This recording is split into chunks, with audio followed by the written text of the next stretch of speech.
G'day guys, welcome back. This is part two of our real estate podcast for Drones Down Under. So let's get straight into it, I think. If you haven't listened to part one, go back, listen to it. We sort of cover off what you need to do to sort of get started.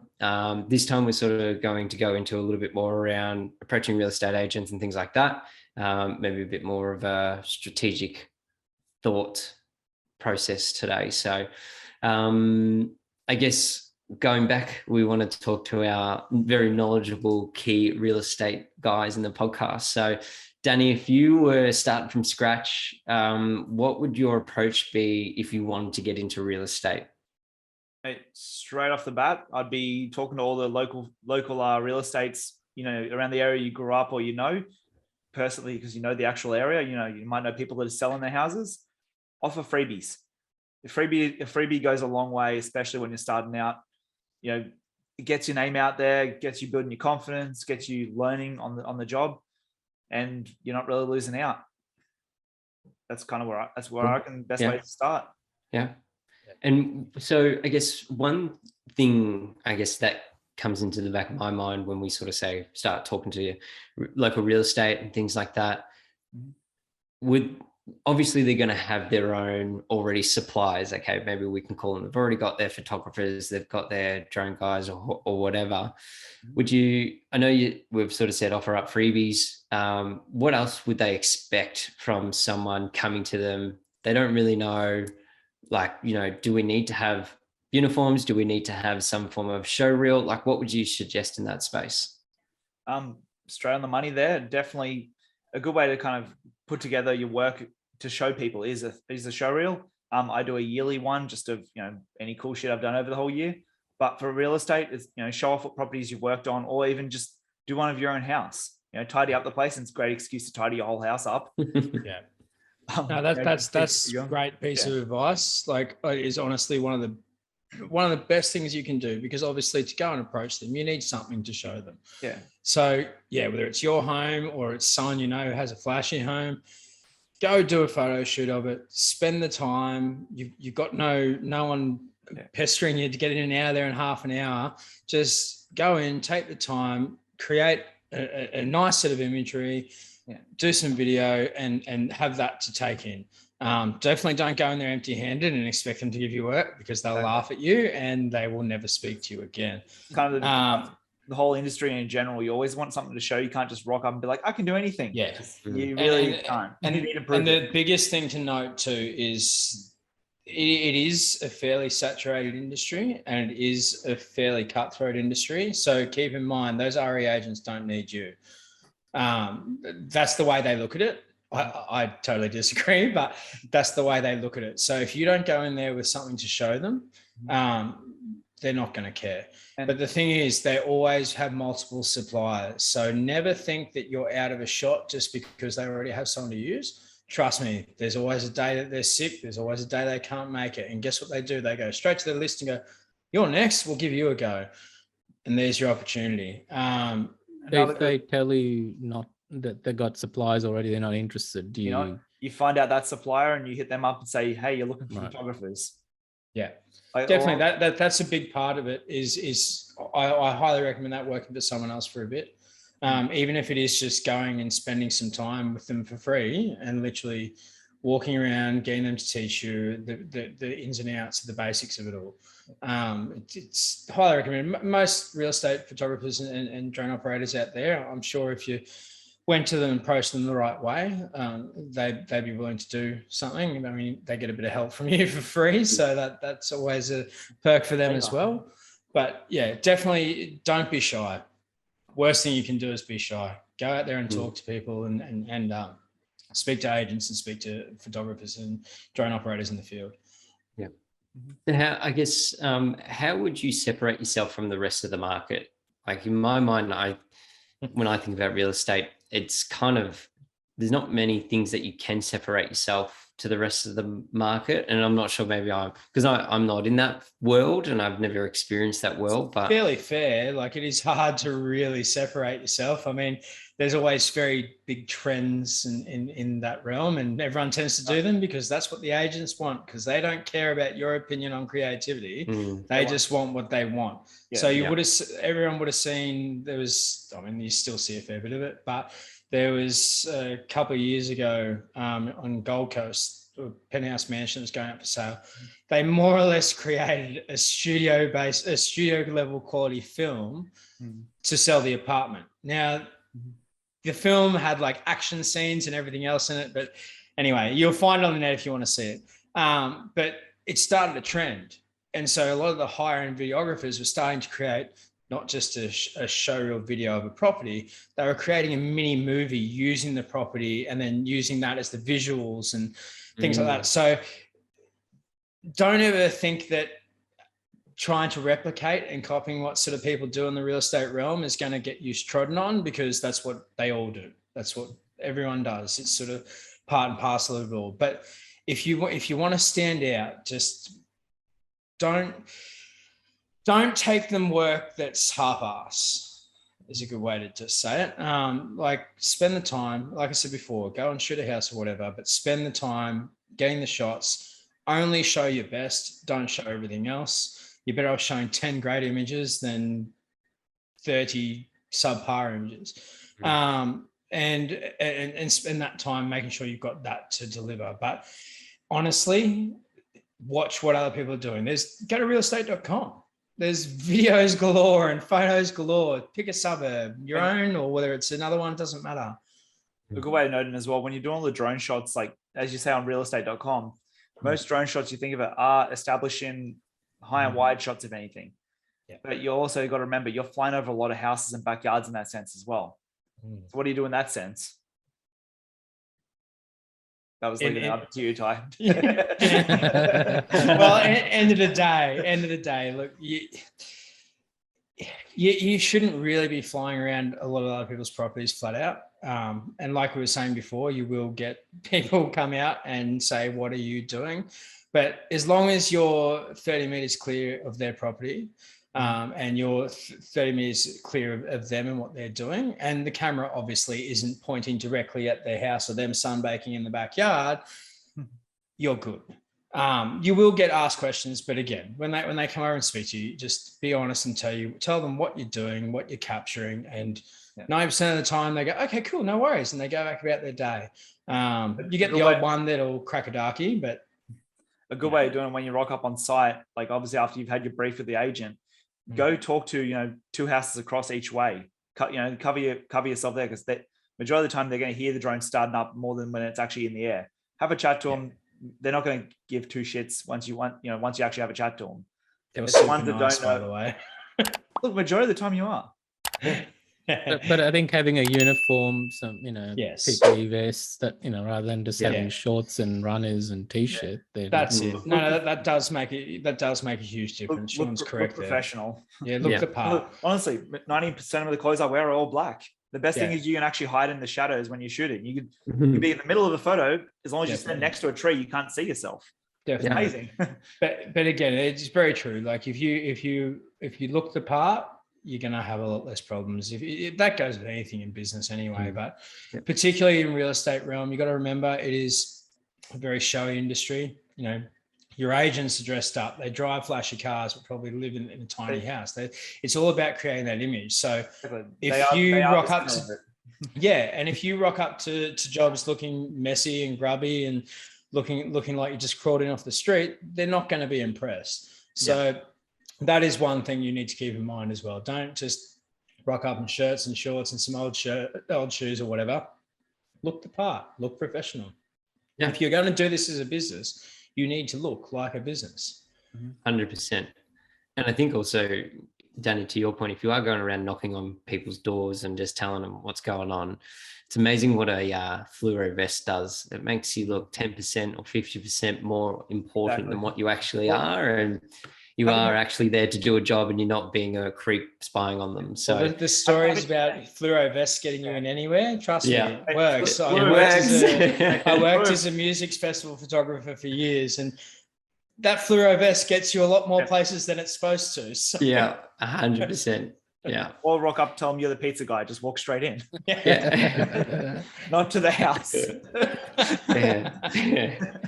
So I guess that might lead, into another space, is figuring out whether you're going residential and commercial and what the differences are to be able to get on site for a commercial shoot and things like that. Because I guess when we sort of speak commercial, we could be in an area that is, someone is potentially selling a ginormous warehouse of 50,000 square meters of area, and they have legitimate things that you need to tick the boxes in to be able to actually step foot on site. And I guess from my experiences, white cards, your induction paperwork, your swims and JSAs, everything like that. So for me, compared, residential to commercial, there's a big jump in paperwork and responsibilities and things like that. But I guess coming from you guys, what's your experience with the two spaces? Well, you're right bang on the money there for commercial. If you're doing anything that's in some way or form remotely building a site in any way or form, you will need your white card, you will need inductions and stuff done like that. And they will be individual to certain jobs, and you will come across them if you're doing commercial. But most of the commercial real estate I've ever done, which isn't always building sites, mind you, that could be a place of business for sale, a restaurant, a pub, whatever. I find the main difference between them, which might sound quite trivial, is the quality of what you're putting together. Residential, I think of it in stages.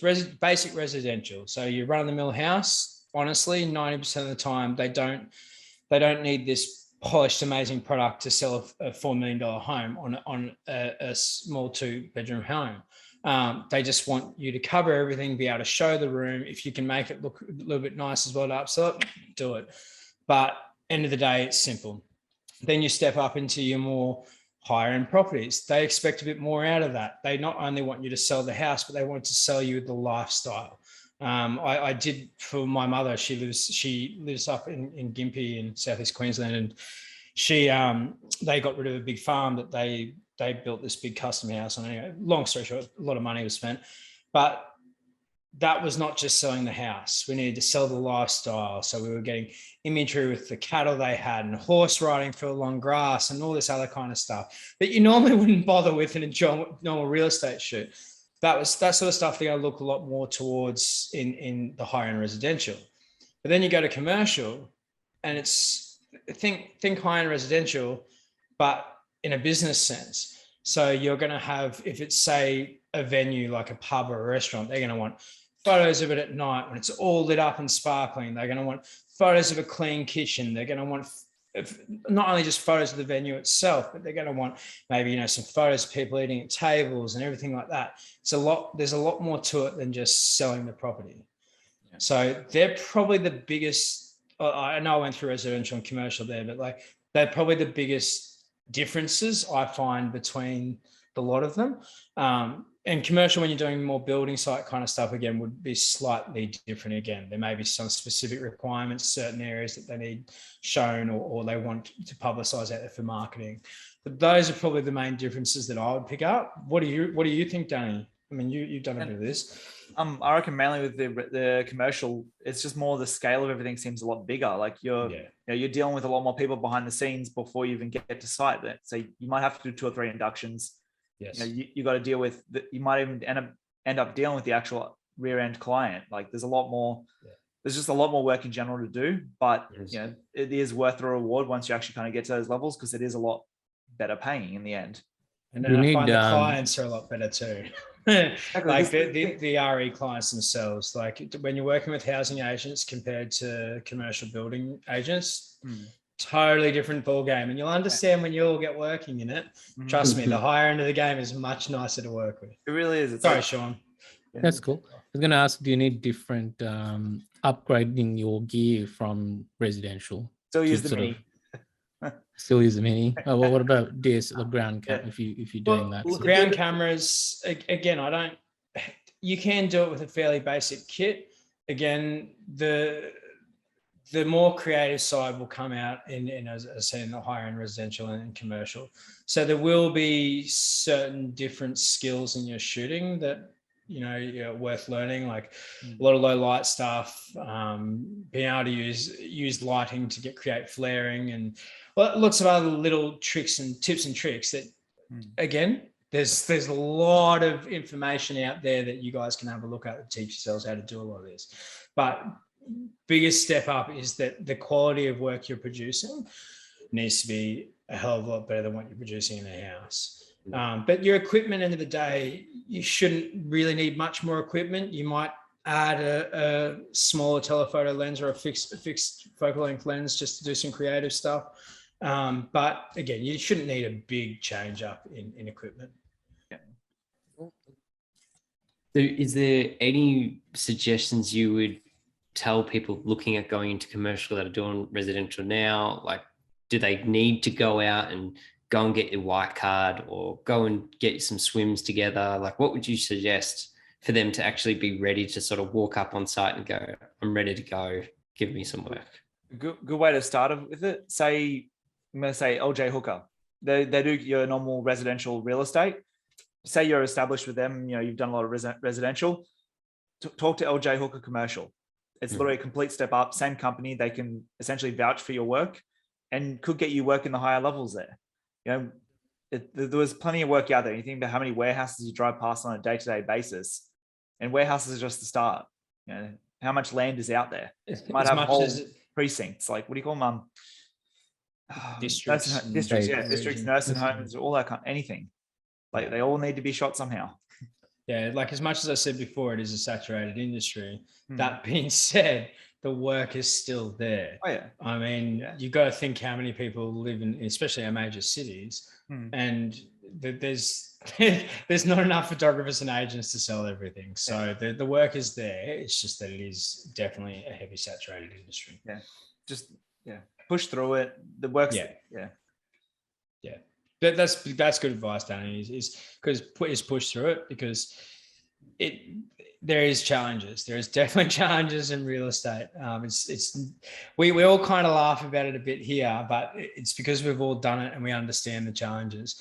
It's not always that simple, but the actual skill sets to do so, you can learn, and that is something most people out there with a brain between their ears can spend some time and learn, and you'll definitely be more than capable of doing this. And the business skills you will pick up as you go along. I mean, we've given you some good starting points here, but one of the biggest things I've learned in business is you do tend to learn a lot on the fly. Everything you think is probably going to work or is probably going to get you somewhere may not necessarily work, and you've got to try and other things. But it's all part of the process. And I, like I said in part one, it is a great place to start for drones, to give you a good insight into all the tools you need in your arsenal for the industry as a whole. Yep. I was going to say it's also a good way to test your customer service skills, because they're not the most patient guys, agents. So patience, what's that? They wanted everything yesterday, even though they called you today. Yeah, and you'll know whether you can actually step up to a different industry within using drones or not. But I think it's a good tester. And it's like you guys said, you start from residential and progress into more expensive and commercial, if that's something. That's it. And there's room to move, basically. Like, you're not going to just sit there getting little houses all the time. And one good thing is they're not time wasters. They'll call you to do a job. Yeah. They're not after quotes. While we speak about quotes as well, look up pricing for the industry. Like, call around, like when you first start out, don't undercut. There's people that just race into the bottom and it's just killing the industry. But there is rates out there that everyone kind of uses. You just have to do a bit of research. Find what works for you. I mean, everyone has a different rate when they start out. Oh, there's rates out there, but if you're charging $50 for a photo and video, man, you're cutting yourself short. Yeah. $50 for a day's work. Yeah. Look, here's a perspective for people, for an example of charging. Now, the company I used to work for doing real estate, we knew we were cheap, and we used to charge $120 for 10 images. That's me in there and out of there within 10 minutes, and that's then back to them by the end of the day, and that's we use external editors. Get in, get out. No one gets hurt. Yeah, and look, that was the cheaper end of the scale, and we were very well aware of that, and that's what we used for our property managers. Did you get out of the car, or are you just shooting from the car? Yeah, like I actually got out of the car, but there is a reason I had a lot of property managers on my books, because I can get in and get the job done and get out in 10 minutes, and they don't have to barely speak to me. Mate, So I reckon you could have got a job somewhere else, if you know what I mean. Anyway, Why's your face turning red? oh, gold. I love it. He's changed the Kelvin on his light. None of this auto white balance, man. Come on. He's out of cordial now anyway. He's gonna get more angry now. Oh.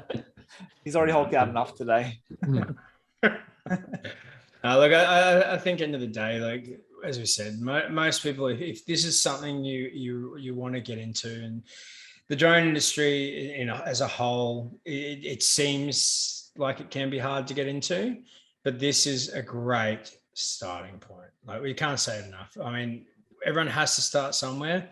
You gotta crawl before you can walk. Yeah, exactly. And particularly this really fosters you at an entry level. It gives you the opportunity to test and measure and learn. It's a good handful of skills within the industry. And I really think, if you're thinking about it, this is a great place to start. I guarantee you all won't stay there, but it's a great place to start and teach you the ins and outs of business and drones. There's a lot more money to be made beyond real estate with drones. Oh, really? No. Oh, I'm sure Brendan's going to tell us about that in the next episode. Oh, maybe. We never know. Maybe. Yeah, and I think also maybe a little side note is that you're going to get told no a lot. So it kind of will sort of make you decide whether you're up for actually trying to run a business or not. And you're really cut out to be told no 98% of the time, and you still have the ability to keep going and sort of talk to people, speak to new people, and put it behind you. Because I think you can all agree, we're all been in the same position. We all know how hard it is to actually get something started, get someone to say yes. It's probably 1 in 100 when you start, because you have no experience and nothing. But it really tell the listeners, like, it doesn't matter from when you start to when you've been in business 15 years, you'll still get told no. 100%. It's never let that get you down. If anything, use that fire to get you to keep going. Yeah. Rejection is a part of business, and it sounds harsh, but Brendan's pretty right. If you can't take that, move on with it, and use that as a driving force to keep you going, you're going to struggle a lot. So be aware of that. You will get told no, but that should never stop you. Yeah. But I think it'll also quickly make you decide or figure out where you might fit in going forward in the industry, whether you might have to go work for someone for 5 years and then go, nah, stuff this, I'm going to go give it a crack again. But it's always worth trying and understanding that the processes of actually getting started. I think that's really important. So don't be disheartened, but you're going to get told no and to piss off.